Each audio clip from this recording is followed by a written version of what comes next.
तलाक के बाद इस महिला का पछतावा बहुतों के लिए सबक हो सकता है। आजकल जो शादी में यकीन रखते हैं वो तलाक में भी रखते हैं, क्योंकि अब वो ज़माना नहीं रहा कि लोग शादी को 7 जन्मों का बंधन समझकर एडजस्ट करते रहें। अब बात ना बने तो डिवोर्स होना आम बात है, लेकिन क्या डिवोर्स हो जाने के बाद दो लोग अपना अपना जीवन चैन से बिता पाते हैं? शायद हाँ, लेकिन कभी कभी ये भी होता है कि लोग अपने फैसले पर पछतावा करते हैं। हम ये नहीं कहते कि तलाक बुरी चीज़ है। अगर अलग होने के सिवा कोई रास्ता नहीं है तो बेशक डिवोर्स ले, लेकिन डिवोर्स जैसा बड़ा फैसला सोच समझ कर ही किया जाए तो ही अच्छा होता है। अपने पति को तलाक देने के 2 साल बाद एक महिला ने अपने पछतावे की जो कहानी सुनाई वो तेज में आकर फैसला लेने वालों के लिए एक सबक है। वो तलाक जो एक बड़ी गलती साबित हुआ। मेरा नाम पूजा है और मैं 32 साल की हूँ। मेरी शादी हुई थी और पति से अलग हुए मुझे 2 साल बीत चुके हैं। जब मेरा तलाक हुआ तो मेरा परिवार और मेरे दोस्त मेरे लिए फ़िक्रमंद थे कि मैं अब अपने लिए नया साथी ढूंढने में सावधानी बरतूं। सच कहूँ तो तलाक के बाद मैं कई लोगों के साथ डेट पर भी गई हूँ, लेकिन उनमें से कोई भी मेरे एक्स हस्बैंड की तरह अच्छा नहीं है।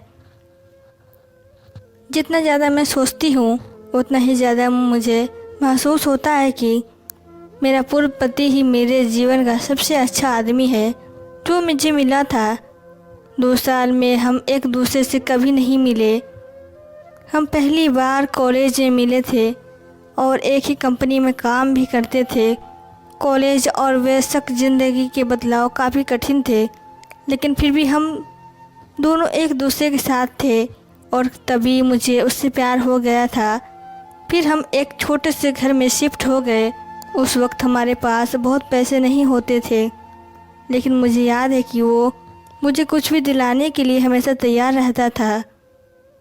मुझे हैंड बैग दिलवाने के लिए उसने खाना नहीं खाकर पैसे बचाए थे और एक बिगड़ी हुई शहजादी की तरह थी, क्योंकि वो मुझे कभी घर के काम भी नहीं करने देता था।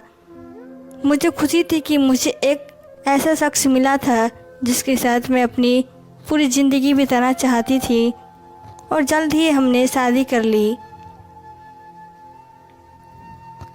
शादी के बाद वो वैसा ही पति बना रहा जैसे मैंने कल्पना की थी। मैंने कहा कि मुझे कुछ समय बच्चे नहीं चाहिए, और अपने परिवार का अकेला बच्चा होने के बावजूद भी वो मेरी बात में सहमत थे। मैं नहीं चाहती थी कि वो स्मोक करे, तो उसने कभी नहीं किया। जब मैं बीमार पड़ी उसने मेरा ख्याल रखा। मैं स्वार्थी और ज़्यादा स्वार्थी हो गई थी और मैंने उसकी भावनाओं को अनदेखा करना शुरू कर दिया। हमारी शादी में मैं ही निर्णायक होती थी और वो कुछ नहीं बोलता था। मैंने हमेशा यही सोचा कि मेरे स्वार्थ रवैया के साथ सहमत होना ही उसका मेरे प्रति प्यार जताने का तरीका था, लेकिन मैं गलत थी। उसके सहने की भी एक सीमा थी। हमने तलाक ले लिया, लेकिन तब भी उसने इसके लिए मुझसे माफ़ी मांगी। उसने कहा कि वो शर्मिंदा है कि वो मेरी इच्छा के मुताबिक एक अच्छा पति नहीं बन सका। तलाक के बाद मेरे अहंकार ने मुझसे कहा कि मेरा पति मेरे पास वापस आएगा, लेकिन 2 साल बीत गए और उसने कभी मुझे कॉल तक नहीं किया। और उस वक्त तब मैं भी ये समझ चुकी थी कि हमारी कहानी अब ख़त्म हो चुकी है।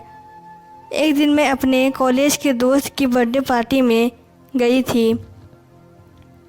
पार्टी से पहले मैं एक ब्लाइंड डेट पर गई थी, लेकिन वो बहुत बुरी थी।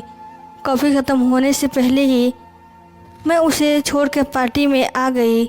उस पर मुझे अपने पति की याद आई कि वो कितना प्यार से बोलता था। मुझे एहसास ही नहीं हुआ कि मेरे आंसू बह रहे थे कि तभी एक शख्स ने सामने की कुर्सी हटाकर मुझे टिश्यू पकड़ा गया।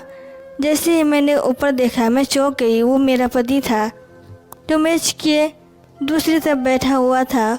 एक दूसरे से अलग होने के 2 साल बाद उसे अपने सामने बैठे देख मैं बस इतना चाहती थी कि उसे हाथ पकड़ के उससे एक दूसरे मौके के लिए पूछूं।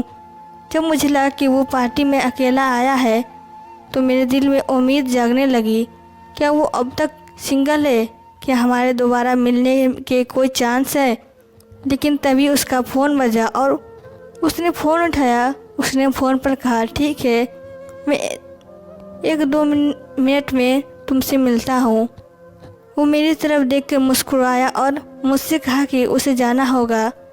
वो दरवाजे के बाहर गया जहाँ एक खूबसूरत महिला उसका इंतज़ार कर रही थी और उन दोनों ने एक दूसरे को किस किया। उसे एक दूसरी महिला के साथ प्यार में देखकर मेरा दिल डूब गया।